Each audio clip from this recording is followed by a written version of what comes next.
that'd be like years later and stuff. Batman's still giving Dick Grayson crap. It's like, remember that first mission we went out on, and you crashed my Batboat and instantly got captured? What good are you to me, kid? And then Dick's gonna just be like, remember that time when you went to the Enigma Tech party and you just assumed that Sugar took out the goddamn, and she didn't have another one to put in? Who's the bigger idiot, Bruce?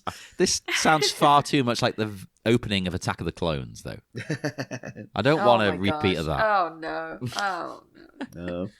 Remember that nest of Gundarks? You just keep reminding me of bad things from Star Wars. It's hurting my soul. Unfortunately, that's 99% of my brain. That's the thing. It's becoming that point now where we had saturation of The Simpsons. So like, there's probably more bad episodes of The Simpsons now than there ever were good, because it's gone on for so long. And the more they keep making Star Wars, it's like, it's going to get to a point where it's like, if you go through the Star Wars fandom, there's only 2 movies out of the whole thing that anyone really completely agrees upon liking. People love wrong, A New Hope, but yes.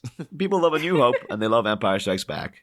Yeah. And after that, it's all contention. It's all like, some people love Jedi, some people really hate it. Even though Jedi is the best movie ever made, yes. Strong feelings, but the positive kind. You're like the opposite of me.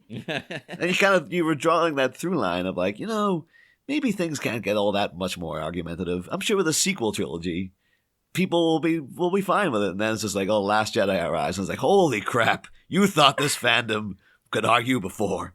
But Jesus Christ. Yeah. The only thing Rise of Skywalker did was seemingly unite everyone by going, it's okay. Like, I think you just broke the franchise. So we're just like, I guess we just accept that this is the way that ended. We'll take what we can get. Yeah, it feels like when you watch it the second time, it's better the second time, but at the same time, the ending, you're just kind of like, yeah, it's over. Cool. Yeah, that's the end of that trilogy. I just remember feeling really awkward because on one side of me was John's partner, Lol, and on the other side was my friend Gemma. And Gemma loved it. And she was like, oh, that was so good. And I was just like, uh-huh. And then like turned to Lol, and she's like, that was one of the biggest pieces of shit I've ever seen in my life. And I was just like, and I was kind of like, yeah, it was. Just like not knowing what to do. Oh my gosh. It's so I can't deal with going to the movies with like friends anymore. I still do it.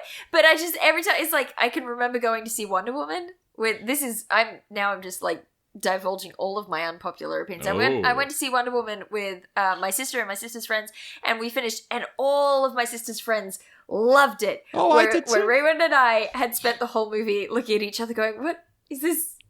Is this it? Is this the movie? We did not enjoy Wonder Woman. And then it's like with Last Jedi and Rise of Skywalker, it's like I feel like both were bad movies that spent a lot of their time just throwing out stuff that was set up in the previous movie.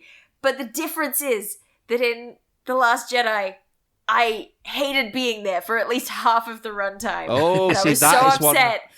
That's one of my favorite movies ever. Really? I've come to like get over it, but at the time and especially because it was the first half. I hated the first half. And I was so upset because I'd already booked tickets to go and see it again a couple days later with another friend. And I was sitting there and I was going, I can't believe I have to sit through this again. But I mean, once they were off the casino planet, I really liked the second half a lot. And I was like, oh, it's such a relief. Versus watching Rise of Skywalker. It wasn't a good movie. It was a bad movie. But at least I had a fun time the whole time I was watching. So I was like, okay. It's fun.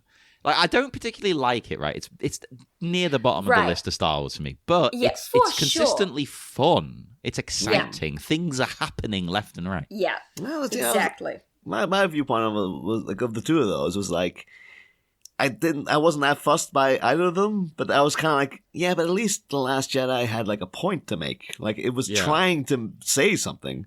And Rise of Skywalker just isn't saying anything. That is true.